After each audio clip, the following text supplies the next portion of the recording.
Page বা প্রোফাইলে এই সমস্যাটা চলে এসেছে, কেউ চিন্তা করবেন না, এটা একটা ফেসবুকের তারা নিজে এই সমস্যাটা দিয়েছে। তো আমি দেখাই এটা কীভাবে পাবেন।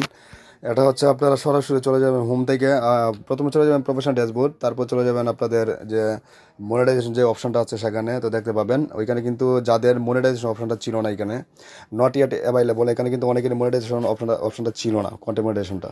তো এটা কিন্তু হঠাৎ করে আজকে চলে আসছে। তো আসার পরে দেখেন যখন ক্লিক দিবেন তখন কিন্তু এই সমস্যাটা দেখাবে যে unfortunately your profile has not been approved to use content monetization, মানে আপনাকে এই প্রোফাইলের জন্য এখনও যোগ্য হন নাই। ঠিক আছে, তো এটা কিন্তু আসলে যাদের ছিল না তাদের আসার পরে কিন্তু এই সমস্যাটা হয়েছে। তো আপনি যদি পলিসি ইস্যুগুলো দেখতে চান তাহলে দেখতে পারেন।